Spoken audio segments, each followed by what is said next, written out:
नमस्कार, मी हेमंत देसाई. हेमंत देसाई ऑफिशियल या माझ्या यूट्यूब चॅनलमध्ये मित्रांनो आपलं मनापासून स्वागत. आज आपल्याला बोलायचं आहे ते उपमुख्यमंत्री अजितदादा पवार यांच्याबद्दल.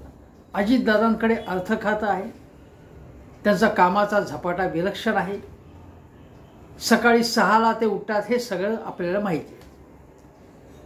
पण आज जी बातमी चालवली टेलिव्हिजन चॅनलनी ती अशी की अजितदादा आणि मुख्यमंत्री एकनाथ शिंदे यांचं कॅबिनेटमध्ये सणसणीत वाजलं आणि अजितदादा रागारागाने निघून गेले. अलिबाग विरार कॉरिडॉर हा जो प्रकल्प आहे त्यास तो एकदम कॅबिनेटमध्ये आणण्यात आला आणि त्याची काही त्यांना पूर्वकल्पना नव्हती. असं कसं एकदम तुम्ही प्रकल्प आणता, लगेच तिथे सह्या करायच्या, हे कसं काय चालेल, अशा प्रकारचे प्रश्न अजितदादांनी विचारले. मग एकनाथ शिंदेंनी सांगितलं की तुम्ही सही करणार नसाल तर मी माझ्या पद्धतीने ते काम करून घेऊ, कारण माझ्याकडे अधिकार आहेत. पण ही चकमक खडाजंगी झाली अशी बातमी आल्यानंतर मग अजितदादांनी सांगितलं काही तसं काही नाही, माझा एक कार्यक्रम होता, माझं विमान होतं, मला जायचं होतं, लातूरजवळ जायचं होतं त्यांना, आणि त्यामुळे मी तिकडनं निघालो, काहीही झालेलं नाही आहे. आता ही अशा प्रकारची बातमी तुम्हाला सांगतो. यापूर्वी देखील कॅबिनेटमध्ये दोघांची खडाजंगी झाली, हे यापूर्वी देखील आलेलं होतं, त्याचा त्यांनी इन्कार केला. अशा गोष्टी कॅबिनेटमध्ये जेव्हा चर्चा होतात तेव्हा कोणी ना कोणी मंत्री हे बाहेर सांगत असतो. आता त्यापैकी काही जण समजा शिंदे गटातले असते, समजा तानाजी सावंतांसारखे असते की जे म्हटलं की ते शेजारी बसले NCP वाले की आम्हाला उलट्या होतात, किंवा अन्य कोणी मंत्री असतील, ती ही बातमी पत्रकारांना सांगतात, ती बातमी फुटते आणि अधिकृतपणे सगळ्यांच्या समक्ष रेकॉर्ड करून कोणी काही असा पुरावा ठेवत नाही. त्यामुळे मग डिनाय करणं ना, असं काही झालंच नाही असं सांगणंही सोपं असतं. पण यापूर्वी देखील फायलींवरनं एकनाथ शिंदे आणि अजितदादा यांच्यात खडाजंगी झालेली आहे पूर्वी कॅबिनेट मीटिंगमध्ये. कारण अजितदादा प्रत्येक प्रस्ताव बघतात आणि त्यांचं असं म्हणणं असतं की आयत्या वेळी आणले जातात प्रस्ताव. कारण का आणले जातात, ताबडतोब त्याच्यावरती निर्णय करायचा, म्हणजे त्याच्यामध्ये बरं वाईट काय आहे योग्यायोग्य तर तपासून न पाहता प्रकल्प पटकन मंजूर करून घ्यायचा कॅबिनेटमध्ये, असं मुख्यमंत्री एकनाथ शिंदे यांचं धोरण आहे, असं अजितदादांचं मत असल्याचं सांगितलं जातं.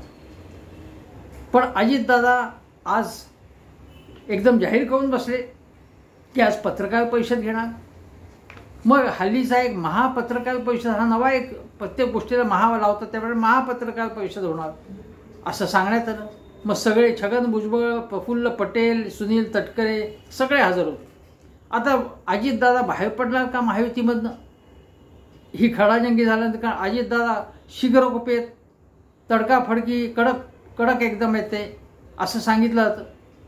पण या सगळ्या याच्यावरती पाणी पडलं. त्यापूर्वी हे सांगतो की अजितदादांची नाराजी म्हणताच हे सगळं बातमी चघळली जाताच सगळे विरोधी पक्षामध्ये ते त्यामध्ये उतरले. संजय राऊतांनी तोफ डागली की कॅबिनेटमध्ये ते म्हणाले की कॅमेरे लावले CCTV तर आणखीन बऱ्याच भानगडी बाहेर येतील. आणि हे खरंच आहे की बाहेर अनेक प्रकल्प ज्या प्रकारे मंजूर केले जातात, 100 150 निर्णय थडाथड घेतले जात आहेत. मी गतिमान सरकार जरी असलं तरी वाटेल तसे निर्णय घेता येत नाही ना. त्यासाठी फायनान्शियल प्रोव्हिजन करावी लागते, त्यासाठी वेगवेगळ्या डिपार्टमेंटशी काही हरकत आहे का हे बघायला लागतं. पटकन प्रकल्प मंजूर करायचा. गतिमान सरकार, बुलेट वेगाने जाणारे सरकार. अजितदादा या संबंधीचा काही प्रश्न विचारत असतील तर ते समर्थनीय आहे, कारण अर्थ खात्याकडेही जबाबदारी आहे. वाटेल तसे कोणालाही पैसे द्यायला लागले तर राज्याचं दिवाळ वाजू शकेल. त्यामुळे संजय राऊत म्हणाले की या कॅबिनेटमध्ये सगळ्या गोष्टी बाहेर आल्या तर प्रचंड स्फोट होईल. मग वडेट्टीवारही म्हणाले की अजितदादा थोडे तरी शिस्त लावतात आणि या लोकांना मात्र म्हणजे कंत्राटांमध्ये रस आहे, म्हणजे शिंदे भाजपवाले सगळ्या याला कंत्राटात रस आहे, त्यामुळे पटापट प्रकल्प मंजूर करून त्यामध्ये कसे हात मारता येईल असे हे बघतायत, असं वडेट्टीवार म्हणाले जे विरोधी पक्ष नेते. त्याच्यानंतर नाना पटोलेंनी काही वक्तव्य केलं. अंबादास दानवे म्हणाले की अजितदादा हे थोडीफार शिस्त पाळणारे आहेत आणि अजितदादा हे असं काही पसंत नसतं. आदित्य ठाकरे सुद्धा म्हणाले की काहीतरी घडलेलं आहे तिथे, आता हळूहळू ते बाहेर येईल. पण एक विरोधी पक्षांचा जो टोन होता तो असा होता की तो अजितदादांच्या बाजूचा होता. आणि ही गोष्ट या ज्या गोष्टीवरून असा अन्वयार्थ काढला लोकांनी की आता हे बाहेर पडणार की काय, आणि म्हणून महाविकास आघाडीचे नेते त्यांच्याबद्दल सॉफ्ट झाले की काय, अजितदादांचं स्वागत करायला ते उत्सुक आहेत का. पण तसं काही नाही आहे आणि तसं आत्ता ते तुर्तास नाही आहे. अजितदादा तर आज पत्रकार परिषदेमध्ये रिलॅक्स मूडमध्ये होते आणि ते म्हणाले की प्रत्येक डिपार्टमेंट वेगवेगळ्या गोष्टी सांगतात, सगळे प्रश्न ऐकू आले नाहीत. आता 6:30ला पत्रकार परिषद झाली म्हणून मी हा उशिरा व्हिडिओ करतोय. पत्रकार परिषद झाल्यानंतर काही पत्रकार परिषद थोडी दाखवण्यात आली कारण लोकांना वाटलं की काय ते खळबळजनक होणार, तसं काहीच झालं नाही. त्यामुळे चॅनलवाल्यांनी पत्रकार परिषद दाखवणं थांबवलं. मग ती प्रत्यक्ष यूट्यूबला जाऊन ते पत्रकार परिषदेतले तपशील बघायला लागले. त्यामध्ये दादांना कोणीतरी काही प्रश्न विचारला, काय विचारलं ते ऐकू आलं नाही. पण ते असं म्हणत होते दादा की प्रत्येक डिपार्टमेंटची काही भूमिका असते आणि ते आक्षेप हरकती नोंदवतात, पण ते ओव्हररूल करण्याचा अधिकार हा कॅबिनेटला असतो. कारण कॅबिनेट हे सगळ्या चांद्यापासून बांध्यापर्यंत सगळीकडे सगळ्या गोष्टींची त्यांना माहिती मिळत असते. मुख्यमंत्र्यांचं नाव त्यांनी घेतलं नाही, एकनाथ शिंदेंचं या संदर्भात नाव घेतलं नाही, पण अप्रत्यक्षपणे मान्य केलं की ठीक आहे, ओव्हररूल करण्याचा त्यांना अधिकार आहे. याचा अर्थ असा आहे की काहीतरी घडलेलं आहे आणि काहीतरी घडलेलं आहे त्याच्यावरती रंगसफेदी करण्याचं काम अजितदादा करतात. हे मी का म्हणतोय, यापूर्वी तुम्हाला आठवत असेल की राष्ट्रवादी काँग्रेसची नवी दिल्लीमध्ये, जेव्हा राष्ट्रवादी काँग्रेस फुटली नव्हती तेव्हा नवी दिल्लीमध्ये त्यांचं अधिवेशन असताना अजितदादा तिथे गेले होते आणि ते व्यासपीठावरती होते. त्यांचं सभेमध्ये लक्ष नव्हतं. ते एका बाटलीशी, मिनरल वॉटरच्या बाटलीशी चाळा करत बसले होते आणि मग पटकन ते निघाले आणि निघाल्यानंतर गायब झाले. तेव्हा मीडियाच्या शंका आली मीडियाला की बातम्या चालवल्या की अजितदादा अस्वस्थ आहेत का, मग ते शरद पवारांना दगा देणार आहेत का, अशा बातम्या चालवल्या गेल्या. अजितदादा मग मुंबईला आले आणि ते म्हणाले असं काही नाही आहे. त्यानंतर असं 2-4 वेळा घडलं. आता अगदी तुम्हाला सांगतो की शरद पवार यांनी जेव्हा राजीनामा दिला मग ते सगळं नाटक झालं. तेव्हासुद्धा अजितदादा जे काही त्यांनी पवित्रा घेतला होता, मग कार्यकर्त्यांवरती डाफरत होते, पण तेव्हा त्यांनी आपण बंड करणं याचा सुगावा कोणाला लागून दिला नाही. पण अजितदादांचा तेव्हा जो अस्वस्थपणा, कार्यकर्त्यांवरती चिडणं, सुप्रिया सुळेंवरती एकदम मी तुझा मोठा भाऊ आहे म्हणून मला तो दटवण्याचा अधिकार आहे असं म्हणणं, या सगळ्यामधनं त्यांची अस्वस्थता दिसत होती आणि शेवटी त्या अस्वस्थतेचा स्फोट झाल्याचं आपण बघितलं. ते शरद पवारांना दगा देऊन ते बाहेर पडले आणि ते महायुतीमध्ये गेले. म्हणजे या घटना अनेक या पूर्वकल्पना आपल्याला येत असते. काहीतरी घटना घडत असतात, त्यांचा अन्वयार्थ लावायला. अजितदादा या सरकारमध्ये अस्वस्थ आहेतच, हे आजही दिसलं. आजच्या कॅबिनेटच्या बातम्या आल्या त्यामुळे. त्याच्या अगोदर फाईलींवरनं झालेली भांडणं, त्याच्या अगोदर प्रत्येक फाईल आधी DCMकडे मग फडणवीसांकडे आणि मग मुख्यमंत्र्यांकडे जाणार. अजितदादांना काहीही पूर्ण अधिकार नाही आहे हे दाखवून ते मीडियापर्यंत पोचवणं की अजितदादांना आम्ही आता लिमिट केले, त्यांची दादागिरी खपवून घेतली जाणार नाही, हा संदेश पोचवणं, हा एक प्रकारे अजितदादांचा सार्वजनिकरित्या केलेला अपमान होता की तुमची आता दादागिरी चालणार नाही, बास झाली. आता तुम्ही महाविकास आघाडीत आमच्यावरती दादागिरी करत होतात, शिंदेंनी त्यांना दाखवून दिलं की हे चालणार नाही. आणि एक प्रकारे अजितदादांचा अपमान केला आणि त्या अपमानास शिंदे आणि भाजपचं एकमत झालं असं की अजितदादांचा असा अपमान करायचा आणि तो अपमान झाला, तो त्यांना पचवावा लागला. मग लोकसभेमध्ये तिकीट देताना अपमान झाला. ज्या जागा दिल्या 4 त्या ज्या असतील त्या घ्यायला लागल्या. विधानसभेमध्ये सुद्धा दाबण्यात येते. त्याच्या अगोदर संघाच्या मुखपत्रातनं अजितदादांचा अपमान करण्यात आला की हे असले अजितदादा गटाचा हे असले भ्रष्ट कलंकित चेहरे घेऊन आपण कशाला घ्यायचे. आपल्या निष्ठावंतांना आपण तिकीट दिलं पाहिजे, या लोकांना कशाला द्यायचं, आपलं नुकसान होईल त्याच्यामधनं, याला बाहेर काढा, असा अपमान झाला. मग तानाजी सावंतसारखे लोक बोलायला लागले. मग भरत गोगावले म्हणाले की हे लोक आल्यामुळे आमची अडचण, आम्हाला काही मिळालं नाही. आता भरत गोगावलेला आता शेवटच्या 1-2 महिन्यात आता मिळाले त्यांना महामंडळ, ST महामंडळ, पण मंत्रिपद नाही मिळालं. पण हे सगळे लोक जाहीरपणे म्हणत होते की आमची मंत्रिपद, हे लोक आले ना मध्ये अजितदादा गट, म्हणून आमचं नुकसान झालं. मग हा सगळ्या लोकांकडनं सातत्याने पाण उतारा होतो आणि हा पाण उतारा सहन करावा लागत होता. विधानसभेमध्ये कसर भरून काढू लोकसभेची असं सांगण्यात आलं होतं, पण तसं काही दिसत नाही. एकनाथ शिंदेंना जास्त जागा हव्यात, देवेंद्रजींना जास्त, भाजपला जास्त जागा हव्यात, असं सगळं दिसतंय. अशामध्ये अजितदादा आज काहीतरी बंड करणार असं वाटत होतं, तर तसं झालं नाही.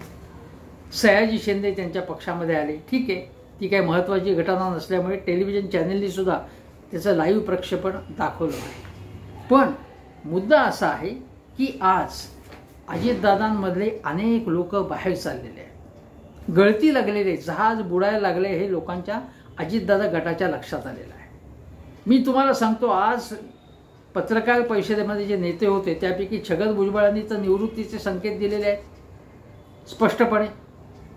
प्रफुल्ल पटेल हे तर आता यांना तर काही पडले नाही आहे, ते अप्रत्यक्ष निवडणुकीमधनं निवडून येत असतात. प्रफुल्ल पटेल, आणि ते उद्या भाजपत सुद्धा जाऊ शकतात ते, किंवा भाजप उद्या असं झालं की अजितदादा गट हा विसर्जित झाला तर ते मोदींशी जमून घेतले त्यांनी.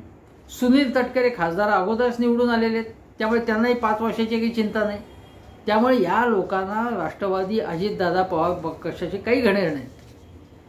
बाकीचे जे अजितदादा गटातले जे नेते आहेत ते काही बोलतायत का शरद पवारांबद्दल, सुप्रियाताईंबद्दल, त्यांच्या पक्षाबद्दल, महाविकास आघाडीबद्दल? काही बोलत नाहीत. ते गप्प आहेत, ते गप्प बसतायत. त्यांना असं दिसतंय की शरद पवार गट, सुप्रिया गट आक्रमक झालाय, जयंतराव पाटील जोरात मुसंडी मारली त्यांनी. उद्या आपल्याला तिकडे जायला लागेल की काय? कारण महायुतीचा जर पराभव झाला आणि त्या महायुतीचा समजा असा झाला जरी विजय झाला तरी अजितदादा गटाला फारशा जागा मिळण्याची शक्यता कमी आहे.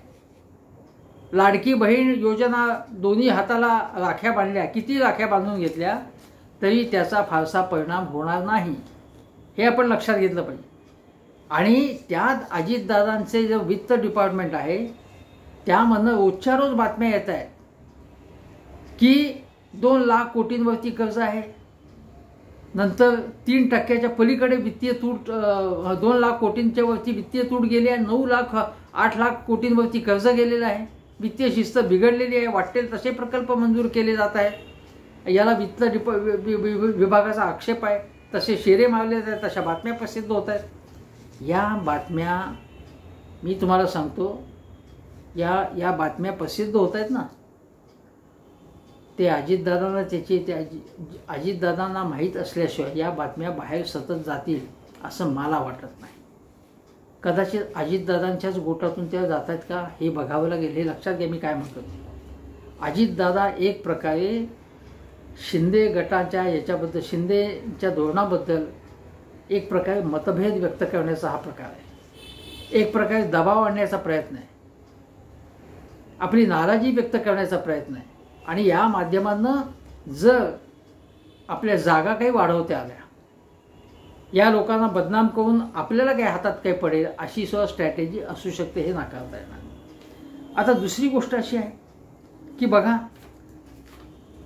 मी तुम्हाला सांगितलं की अजितदादांच्या बरोबर जे लोक आहेत ते त्यांच्याबरोबर उद्या त्यांचा तिथे फटका बसला विधानसभेला तर त्यांच्याबरोबर राहणार नाही, ते आपापला फायदा बघतील. अजितदादांच्या करिश्म्यावरती अजूनपर्यंत किती लोक निवडून आले ते असं तुम्ही बघाल तर आत्ता तुम्हाला लक्षात घ्यायला लागेल की अजितदादांचं बंड झाल्यानंतर फक्त लोकसभेची निवडणूक झाली आणि त्या लोकसभेच्या निवडणुकीमध्ये अजितदादांच्या 4 पैकी फक्त 1च जागा निवडून आलेली आहे, ती सुनील तटकरेंच्या स्वबळावरती आहे. त्यात अजितदादांचा वाटा काही आणि बाकीच्या 3 ठिकाणी पराभव झाला. बारामतीला सुनेत्रा पवारांचा पराभव 1,58,000 मतांनी पराभव केला दणदणीत. म्हणजे क्लोज कॉम्पिटिशन तसंही झालं नाही. मी इतका पैसा ओतला, इतक्या लोकांना त्यांनी आपल्या बाजूला आणण्याचा प्रयत्न केला, मतभेद मिटवण्याचा प्रयत्न केला पुरंदरपासून अनेक ठिकाणी. पण केवढा फरक, एवढ्या फरकाने सुप्रियाताई विजयी झाले. सुप्रियाताईंनी काहीच काम केलं नाही.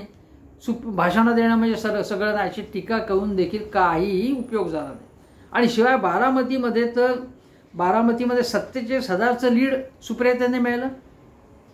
म्हणजे अजितदादांची स्वतःचीच ताकद कमी झाली. बारामतीमध्ये 47,000चं लीड, 47,000चा फरक आला. मग अजितदादांची ताकद बारामतीतही नाही असं सिद्ध झालं लोकसभेमध्ये तरी. आणि मग सुरू झाली की मी आता खूप निवडणुका लढवल्या आहेत, आता बास झालं, किती लढवणार जागा, अशी भाषा अजितदादांनी करायला सुरुवात केली आणि सहानुभूतीची लाट निर्माण व्हावी असा प्रयत्न केला. मग अजितदादांनी म्हणायचं नाही मी आता काही लढवणार नाही. मग सुनील तटकरेंनी म्हणायचं नाही नाही नाही त्यांनी लढवायला पाहिजे, ते लढवतील. छगन भुजबळ म्हणाले नाही नाही नाही असं कसं चालेल, बारामती म्हणजे अजितदादा. असं हे सगळं ठरल्याप्रमाणे झालं. सहानुभूतीची लाट तयार होती का हे बघण्याचा प्रयत्न झाला.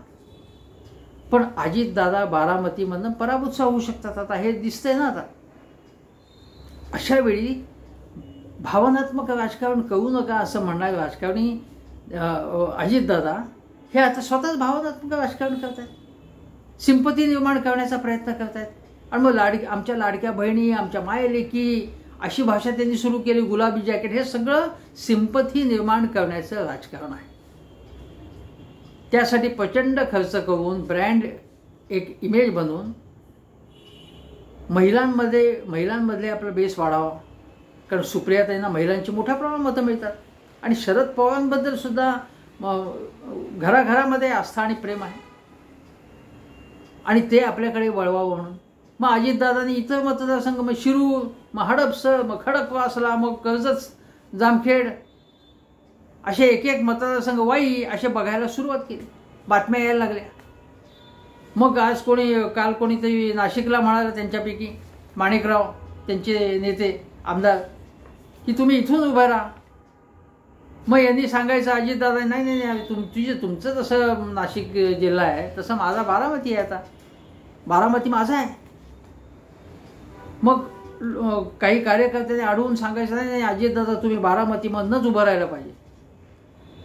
असं सगळं व्यवस्थित स्टेज मॅनेज केल्यानंतर मग कारण अजितदादांनी जर बारामती सोडली, विधानसभा लढवली नाही, तर एक प्रकारे त्यांनी पळपुटीपणा केला, एक प्रकारे पराभव स्वीकारला आहे. असं करून त्यांचं जे सेनापतीचा खचला तर बाकीचे खचतील अशी स्थिती आहे. आता या सगळ्या प्रतिकूल गोष्टी, आता तुम्हाला सांगतो की पाचोऱ्याला दिलीप वाघ हे आता इकडे शरद पवारांकडे, नरहरी झिरवळ किंवा त्यांचा मुलगा हे शरद पवारांकडे येण्याची शक्यता आहे. रामराजे फलटणला 14 तारखेला येत आहेत. हर्षवर्धन तर आले, हर्षवर्धन पाटील हे आलेच, ते भाजपमधून आले, आधी काँग्रेसचे ते होते. असे एक एक जण जे आहेत ते राजेंद्र शिंगणे सिंदखेडचे ते अजितदादांना बाय बाय टाटा करून ते शरद पवारांकडे येण्याची शक्यता आहे. असे एक एक एक एक एक एक एक असे जात आहेत निर्णय, एक एक एक एक लोक निर्णय घ्यायला लागले आहेत. आणि आता ज्यावेळी जागा कोणाला किती, महायुतीमधल्या कोणाला किती सुटणार आणि त्यामध्ये कुठल्या मतदारसंघाची जागा कुठल्या पक्षाला, हे जेव्हा ठरेल तेव्हा अजितदादांच्या कडचे लोक, बरेचसे लोक हे पलटी मारून हे शरद पवारांच्याकडे जाण्याची शक्यता नाकारता येणार नाही. अजितदादांचं जहाज बुडतं आहे असं कदाचित त्यांना वाटत असावं. आता अजून एक तुम्हाला सांगतो गोष्ट, ती अशी की अजितदादांना याच्यामध्ये थोडीशी एक पॉझिटिव्ह गोष्ट काय वाटते की हरियाणामध्ये इतकं प्रतिकूल वातावरण होतं, अँटी इन्कम्बन्सी होती भाजपला, पण भाजपचा विजय झाला. अशा वेळी कदाचित महाराष्ट्रामध्ये त्याचा परिणाम होऊन महाविकास आघाडीला सत्ता न मिळता परत महायुतीची जर सत्ता आली तर त्यामध्ये आपलं उखळ पांढरं होऊ शकतं. म्हणजे आत्ता जर आपण बाहेर पडलो तर आपल्या हातात काहीच मिळणार नाही. कारण शरद पवारांनी स्पष्ट केलेलं आहे की सगळ्यांना ते घेणार नाहीत. आणि अजितदादांच्या काही वक्तव्यांमुळे, आता परवा स्वतः मध्यंतरी त्यांनी केलं ना की मी त्यांचा मुलगा असतो तर काय केलं असतं, तर मला सगळ्या संधी मिळाली असती, म्हणजे सुप्रियाताईंना मिळाली, पण मी त्यांचा पुतण्या आहे. हे वक्तव्य म्हणजे पुतण्या असूनही शरद पवारांनी त्यांना भरपूर संधी दिली. 5-5 वेळा उपमुख्यमंत्री केलं. सुप्रियाताईंना उपमुख्यमंत्री केलं नाही, सुप्रियाताईंना अर्थमंत्री केलं नाही. त्यांनी करता आलं असतं, त्यांना सहज गृहमंत्री करता आलं असतं. त्यांच्या हातात जे काय होतं ते शरद पवारांना ते केलं नाही त्यांनी. दादांना केलं, पण एवढं करून सुद्धा परत शरद पवार काकाविरुद्ध बोंब मारायची. आणि परवा त्यांनी एक उदाहरणच दिलं की घरामध्ये नवीन सून आल्यानंतर हळूहळू तिच्याकडे सगळी जबाबदारी सोपायची असते, पण सासू जर रिटायरच होत नसेल, म्हणजे इथे त्यांनी एक प्रकारे शरद पवारांना स्टॉन मारला, तर काय करायचं. अशा प्रकारची भूमिका त्यांनी तिथे मांडली. बरं, ते घरातली भांडणं आपण राजकारणात आणता कामा नये. मी सुनेत्रा त्यांच्या विरोधात, सुनेत्रा त्यांना उभं केलं सुप्रिया त्यांच्या विरोधात, ह्या आपला निर्णय चुकला, मी माझ्या बायकोला मी उभं केलं, हे चुकलं माझं, असं ते म्हणाले. कुटुंबातली भांडणं वेगळी, राजकारण वेगळं. पण आता काय होणार हा प्रश्न आहे. आता पुन्हा बारामतीमध्ये कुटुंबातल्या 2 व्यक्ती, म्हणजे अजितदादा विरुद्ध युगेंद्र, समजा अजितदादा नसते असं धरा तुम्ही की जय उभा राहिला, अजितदादांचा मुलगा, जय विरुद्ध युगेंद्र, कुटुंबातलेच आहेत ना ते, म्हणजे कुटुंबातल्या व्यक्ती एकमेकाविरुद्ध उभा राहण्याची शक्यताच आहे. आता तो झाला काय, तो काय वैचारिक किंवा तो काय भावनात्मक मुद्दा आहे, तो मुद्दा महत्त्वाचा नाही आहे. माझं म्हणणं असं आहे की आज अजितदादांची सर्व प्रकारे कोंडी झाली. एकीकडे RSSनी कोंडी केली, RSSच्याकडून त्यांना टॉन्टिंग, शिंद्यांच्या मंत्र्यांकडनं टॉन्टिंग, अजितदादांच्या फायली, अजितदादांच्या आक्षेपाला काही दखल घेतली जात नाही. आणि शिंदे धडाधड आपल्या लोकांवरती, म्हणजे आता त्यांनी हेमंत पाटील त्यांचे जे ज्यांना म्हणजे लोकसभेला उभं राहता आला नाही, त्यांना हळद संशोधन केंद्र आणि 750 कोटींचं बजेट त्यांना दिलं. मग कोणाला जमिनी देणं, आपापल्या चेल्याचपाट्यांना जमिनी देणं, भूखंड देणं, हे जोरात चालू आहे अक्षरशः. आणि वित्त विभाग अजितदादांच्या आक्षेपांना केराची टोपली दाखवली जाते. अजितदादांचा पाण उतारा, अपमान केला जातोय सातत्याने. पण बाहेर जावं तर काय, तिसऱ्या आघाडीत जाऊन काय उपयोग आहे. तिसऱ्या आघाडीत जाणं म्हणजे भाजपची बी टीम होणं किंवा महायुतीची बी टीम होणं. त्यापेक्षा महायुतीतच राहिलं काय वाईट. तो शरद पवारांचे दरवाजे बंद आहेत अजून.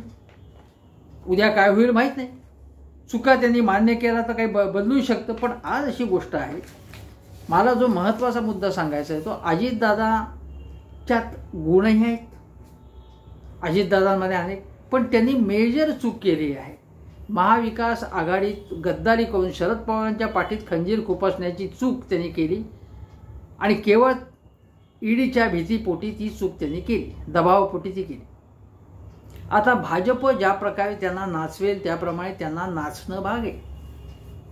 हे महत्त्वाचा मुद्दा असा की आजपर्यंत अजितदादांच्या चेहऱ्यावरती सगळ्या राष्ट्रवादीच्या निवडणुका झाल्या आणि त्यांनी अनेकांना निवडून आणलं असं झालं नाही. अजितदादांनी सभा घेतल्या असतील, त्यांना फंड दिले असतील, पण करिश्मा शरद पवारांचाच आहे. आणि शरद पवारांच्या करिश्म्याच्या बळावर, लोकप्रियतेच्या बळावरती त्यांनी आत्तापर्यंत मुख्यमंत्री म्हणून, कृषी मंत्री म्हणून, संरक्षण मंत्री म्हणून जी काही कामं केली आणि जे वेगवेगळ्या मतदारसंघात वेगवेगळ्या समाज घटकांसाठी जे केलं, त्या गुडविलमुळे राष्ट्रवादी काँग्रेसला, एकसंध राष्ट्रवादी काँग्रेसला मतं मिळाली. त्यांचे अनेक उमेदवार निवडून गेले. त्यापैकी अनेकांनी कृतज्ञपणा करून शरद पवारांना दगा देऊन 40 लोक तिकडे निघून गेले. पण त्यांना पुन्हा निवडून यायचं असेल तर शरद पवारांचाच हात लागेल, त्यांचा चेहरा लागेल. जे घड्याळ चिन्ह त्यांना मिळालं आहे, ज्याच्यावरती पवारसाहेबांनी आक्षेप घेतला, निवडणूक आयोगाला सांगितलं की दुसरं चिन्ह त्यांना दे, आम्हालाही आमची तुतारी आहेच, त्यांना घड्याळ देऊ नका. त्यांना जर नवं चिन्ह घ्यावं लागलं अजितदादांना, तर त्यांची आणखीनच पंचायत होणार. तो आक्षेप जर मान्य झाला, म्हणजे तो आक्षेप शरद पवारांनी जो घेतला की त्यांना वेगळं चिन्ह दे, आम्हाला वेगळं, घड्याळ फ्रीज करा, आणि हीच पॉलिसी असायला पाहिजे होती. पण निवडणूक आयोगाला गुंडवते मोदी सरकारचं घरघडी असल्यामुळे त्यांना चिन्ह दिलं घड्याळ. जो शरद पवारांनी स्थापन केलेला पक्ष हा पळवण्यास निवडणूक आयोगाने परवानगी दिली, पसंतीची मोहर उमटवली त्याच्यावर. आणि त्यात आपले विधानसभा अध्यक्ष तर काय कमालीचेच आहेत, त्यांनी एक त्याला पूर्णपणे मान्यता दिली. पण लोकांच्या मनामध्ये शरद पवारच आहेत. जयंत पाटील असतील, सुप्रियाताई असतील, त्यांचे अन्य नेते असतील, ही जी कंपनी आजची पत्रकार परिषदेत दिसली, जी लबाड कंपनी आहे, त्या लबाड कंपनीला लोक एक्सेप्ट करणार नाहीत. अजितदादांच्या चेहऱ्यावरती ते जास्त लोक निवडून आणू शकत नाहीत. आत्तापर्यंत शरद पवारांच्या चेहऱ्यामुळेच, त्यांच्याच कर्तृत्वाच्या बळावर अजितदादांसकट सगळेजण निवडून आलेले होते.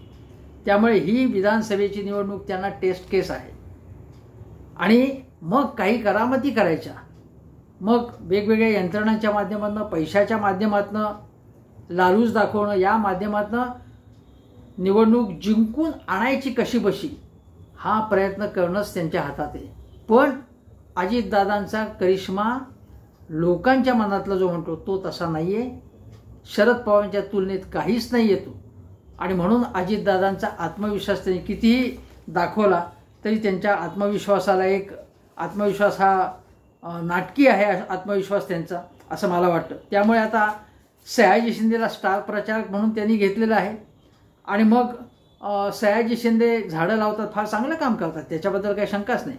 पण सयाजी शिंदेना हे माहिती असायला पाहिजे की पुण्यातल्या टेकड्या ज्या अजितदादांच्या हातात कॉर्पोरेशन असताना साफ झाल्या किंवा कलमाडींच्या नेतृत्वाखाली साफ झाल्या, अजितदादांनी ज्या प्रकारे अनेक ठिकाणी काही गोष्टी केल्या त्यात पर्यावरणाची त्यांनी काही फार चिंता केली अशातला भाग नाही.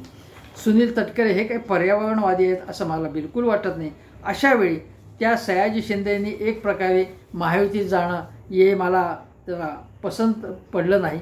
ठीक आहे, प्रत्येकाला आपला निर्णय घेणं हे भाग आहे किंवा निर्णय घेण्याचं स्वातंत्र्य आहे आणि त्या निर्णयाचा आपण ठीक आहे आपण तो एक्सेप्ट करूया. पण तरीसुद्धा आज सयाजी शिंदे असोत किंवा अन्य कोणी असोत, अजितदादांचा ग्राफ जो आहे तो खाली चालला आहे. अजितदादांचं जहाज नैया डुबायला लागलेली आहे आणि आता काही दिवसातच कळेल की त्यांच्या पक्षाचं काय होणार. आणि ही डुबती नैया सावरण्यासाठी म्हणून ते कितीही प्रयत्न करत असले तरी त्याला फार यश मिळण्याची शक्यता नाही. हरियाणामुळे अजितदादांच्या आशा थोड्या पल्लवित झाल्या आहेत की भाजपला इथे यश मिळेल, मग त्याचा हात धरून आपणही थोडंसं यश मिळेल आपल्याला. पण जरी उद्या भाजपला किंवा शिंदे सेनेला यश मिळालं तर अजितदादांच्या पक्षाला फारसं यश मिळण्याची शक्यता नाही.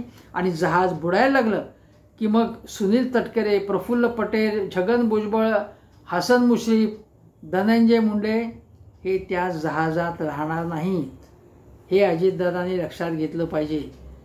आणि अशा वेळी अजितदादांना वाचवण्यासाठी म्हणून काकांकडे जावं लागेल, कारण ते शेवटी त्यांचे काका आहेत. हे लोक स्वार्थासाठी त्यांच्या मागे उभे आहेत. अजितदादांच्याकडे कर्तृत्व आहे, तडफ आहे, पण त्यांनी काही करामती केल्या आहेत, काही उपद्व्याप केलेले आहेत आणि म्हणून घाबरून जाऊन ते महायुतीत गेलेले आहेत आणि आता त्यांची कोंडी झालेली आहे. अजितदादांचा करेक्ट कार्यक्रम हे शरद पवारच करणार आहेत हे स्पष्ट आहे. आणि म्हणून आज मी हे सगळं तुमच्या पुढे सांगतो आहे. आता अजितदादा म्हणत आहेत काही नाही, ऑल इज वेल, आम्ही निवडून येणार, सगळं छान आहे, काही मतभेद नाहीत आमचं, आम्ही गरबा खेळतोय आत कॅबिनेटमध्ये, आम्ही महायुतीत गरबा खेळतोय, एकमेकांना आलिंगन देतोय. ठीक आहे, तुम्ही काही म्हणालात तरी लोकांना मात्र तसं वाटत नाही, माझ्यासारख्यांनाही तसं वाटत नाही. एवढंच सांगतो आणि इथेच थांबतो. नमस्कार.